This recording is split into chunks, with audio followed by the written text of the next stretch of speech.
अस्सलाम वालेकुम, मैं हूं अरहम खान। आप देख रहे हैं सियासत राउंड अप। सबसे पहले हम बात करेंगे ऑपोजिशन लीडर के तकर्रर का, जिसके अंदर पेशरफ्त हुई है और वो ये हुई है कि स्पीकर कौमी असम्बली सरदार याद सादिक उन्होंने ऑपोजिशन लीडर के तकर्रर का जो प्रोसीजर है, उसके तरीकाकार है, उसका ऐलान कर दिया है। इजलास शुरू हुआ ऑब्वियसली कौमी असम्बली का गुज़श्ता रोज़, तो उन्होंने बताया कि 13 जनवरी को दरख्वास्त जमा कराएं, यानी कि आज जिस पर अपोजिशन अरकान के दस्तखत भी होंगे, उसके बाद 14 जनवरी को दोपहर 3 बजे जांच पड़ताल के बाद अपोजिशन लीडर के नाम का ऐलान कर दिया जाएगा।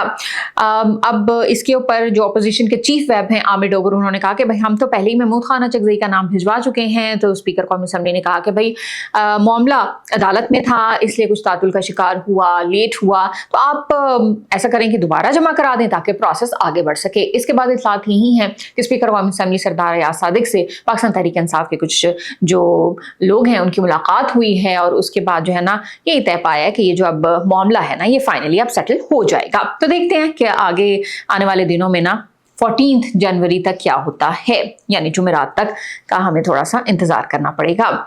अब बात करते हैं कि एक बयान सामने आया वज़ीर आला खैबर पख्तूनख्वा सोहेल खान आफरीदी। वो बड़े जोशीले से हैं, बड़े जारहाना अंदाज में रहते हैं और मैं तो पहले दिन से कह रही हूँ कि वो जाहिर सी बात है अपने बानी को थोड़ा थोड़ा उनकी तरह की करने की कोशिश कर रहे होते हैं। तो उन्होंने एक बयान दिया है और उन्होंने दहशतगर्दी के हवाले से सबूत का वो बयान दिया है। मैं उसके बारे में ज़्यादा डिटेल में नहीं जाना चाहती। उसके ऊपर बहुत ज़्यादा रिएक्शन आया है हुकूमत की जानिब से भी, सिक्योरिटी ज़राए की जानिब से भी।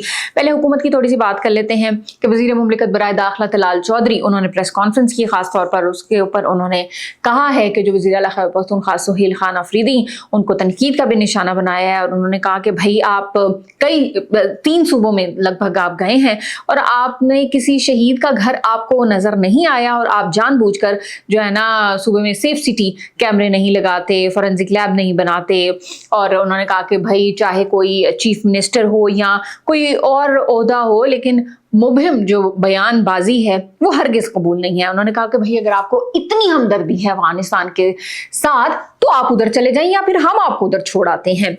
और उन्होंने कहा कि भाई 1200 लोग शहीद हो चुके हैं और आपको कितनी और जो है ना वो लाशें उठानी हैं। उन्होंने कहा 11 सालों से पीटीआई पर कोई हमला नहीं हुआ, उनकी जो क़यादत है, कोई मुशीर किसी के ऊपर कोई अटैक नहीं हुआ क्योंकि वो दहशतगर्दी के ख़िलाफ़ बोलते हैं। उन्होंने कहा कि भाई आइंदा ऐसा कोई भी जो बयान है ना वो बर्दाश्त नहीं किया जाएगा। वज़ीर जो वफाकी वज़ीर इत्तलात और नशरियात हैं अता तारड़, उन्होंने भी इस बयान की मजम्मत की है और उन्होंने भी कहा कि भाई इस तरह के जो बयान है ये गुमराह कुन है, ऑब्वियसली इस तरह से नहीं होना चाहिए। सिक्योरिटी ज़राए उनकी मैंने बात की थी, उनकी तरफ से भी बयान यही सामने आया है, नागवारी का इजहार किया गया है क्योंकि ये दहशतगर्दी के ख़िलाफ़ एक कौमी यकजहती है ना, उसको नुकसान पहुँचाने के मुतरादिफ हो जाता है जब इस तरह के आप गैर जिम्मेदाराना और बगैर सोचे समझे आप कोई बयान दे देते हैं। तो वज़ीर आला का एक जो मनसब होता है वो बड़ा स्ट्रॉन्ग होता है, उसका एक बड़ा यूं कहना चाहिए कि भाई वो बड़ा एक जिम्मेदारी वाली कुर्सी है। तो आपको जब बयान आप दें, जब आप बात करें तो फिर आपको बड़ा सोच समझ के और जिम्मेदाराना तरीक़े से बयान देना चाहिए। खैर आगे बढ़ते हैं। बात हो रही थी वज़ीर आला खैबर पख्तूनख्वा सोहेल खान आफरीदी की, तो उन्होंने सिंध बार से ख़िताब किया, वो आपके सामने रखते हैं।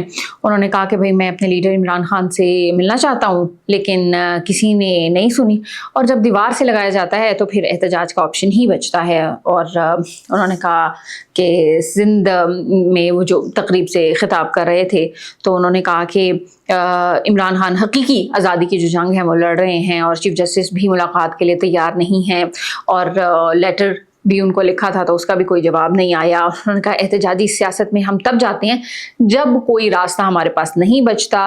और उन्होंने कहा कि भाई आइन और कानून तो इसकी इजाज़त देता है और इस्लामाबाद हाई कोर्ट के जजेस हुक्म देते हैं कि मैं इमरान खान से मिल सकता हूँ। तो इन जजेस ने ये हुक्म दिया, लेकिन उस हुक्म को रद्दी की टोकरी में एक जेल सुप्रिटेंडेंट फेंक देता है।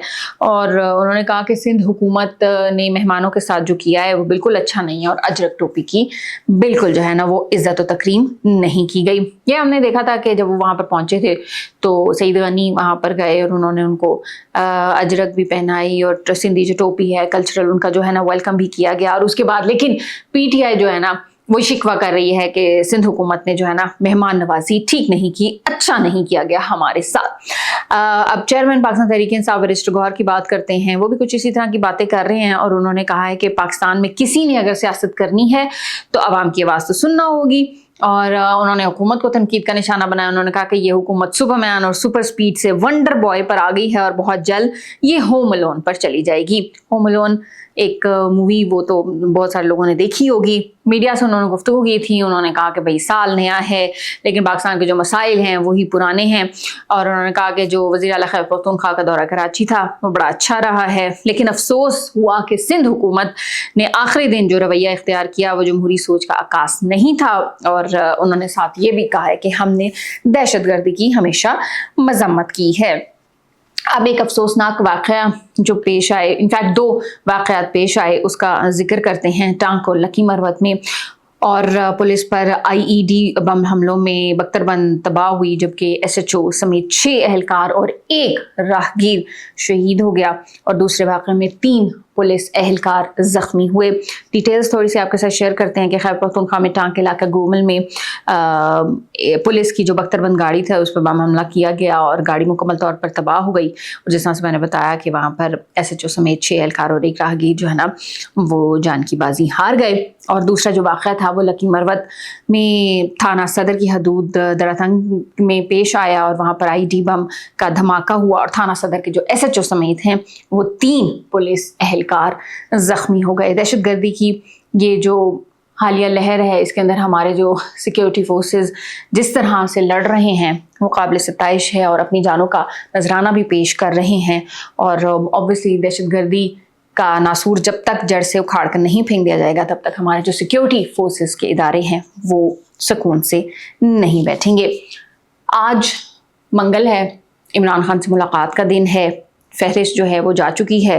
چودھری اویس ایڈوکیٹ انہوں نے فہرست جو ہے نا وڑیالہ جیل بھجوا دی ہے، اور جن ملاقاتیوں کا نام ہے ان کا تھوڑا سا ذکر کرتے ہیں۔ بیرسٹر گوہر ہیں چیئرمین پاکستان تحریک انصاف، سلمان اکرم راجہ ہیں، علی اعجاز ہیں، نیاز اللہ نیازی، غازی افضال اور بلال عمر ایڈوکیٹ، ان کے جو نام ہیں نا وہ بھیجے گئے ہیں۔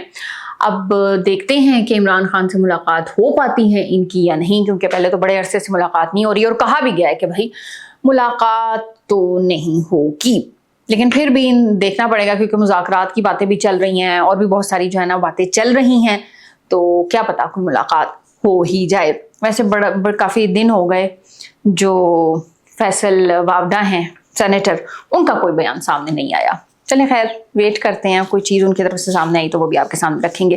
اچھا، 1-2 آرڈیننس ان کا ذکر کرتے ہیں۔ ایک تو آرڈیننس تھا جو صدر مملکت آصف علی زرداری کے سائن کے بغیر جو ہے وہ آ گیا، اور یہ پیپلز پارٹی نے کہا ہے۔ اچھا جی، وہ اس کی ڈیٹیلز کیا ہیں؟ وہ اس طرح سے ہیں کہ پاکستان پیپلز پارٹی نے صدر مملکت آصف علی زرداری کے دستخط کے بغیر اسپیشل اکنامک زون آرڈیننس ہے وہ جاری کرنے پر قومی اسمبلی سے واک آؤٹ بھی کیا، اور اجلاس کے دوران جس طرح سے میں نے بتایا کہ انہوں نے پاکستان پیپلز پارٹی نے واک آؤٹ کیا، تو جو رہنما ہے نوید قمر وہ بولے کہ بھئی ایوان کی پرائمری جو ذمہ داری ہے وہ قانون سازی ہے، لیکن پہلی بار حکومت نے ایک ایسا آرڈیننس نافذ کیا جس کی صدر نے منظوری ہی نہیں دی، اور اس قانون کی اوبویسلی انہوں نے کہا کہ بھئی کوئی حیثیت ہی نہیں ہے، جس کے اوپر جو اعظم نذیر تارڑ ہیں وزیر قانون، انہوں نے کہا کہ بھئی حکومت کی طرف سے واضح کرتا ہوں کہ جب تک صدر توثیق نہیں کریں گے ہم نوٹیفائی نہیں کریں گے۔ اور اس کے اوپر اب یہی اطلاعات ہیں کہ بلاول بھٹو زرداری انہوں نے جو پاکستان پیپلز پارٹی ہیں ان کی پارلیمانی پارٹی کا اجلاس بھی طلب کر لیا ہے، اور بھی جو فردر اس حوالے سے ڈیٹیلز آئیں گی، خبر آئے گی، وہ بھی آپ کے سامنے ہم ضرور رکھیں گے۔ ایک اور آرڈیننس جو سامنے آیا ہے اس کا آپ کے ساتھ ذکر کرتے ہیں آخر میں، اور وہ یہ ہے کہ صدر مملکت آصف علی زرداری نے اسلام آباد مقامی حکومت آرڈیننس جاری کر دیا ہے۔ یہ جو آرڈیننس ہے اس کے مطابق میٹروپولیٹن کارپوریشن کی جگہ ٹاؤن کارپوریشن یا ٹاؤن کارپوریشنز ہوں گی، اور سربراہ کا مطلب ٹاؤن کارپوریشن کا میئر یا یونین کاؤنسل کا چیئرمین ہوگا، اور مقامی حکومت کا مطلب یونین کاؤنسل اور ٹاؤن کارپوریشن ہوگا، جس میں حکومت کا مقرر کردہ ایڈمنسٹریٹر ہوگا، اور اسلام آباد میں 3 ٹاؤن کارپوریشنز ہوں گی۔ جس طرح سے حلقے ہیں اسی طرح سے یہ سسٹم بھی ہوگا۔ یہ تھا آج کا ہمارا سیاست راؤنڈ اپ۔ انشاءاللہ اگلے ایپیسوڈ میں آپ سے پھر ملاقات ہوگی۔ اپنا بہت سارا خیال رکھیے گا۔ پاکستان زندہ باد۔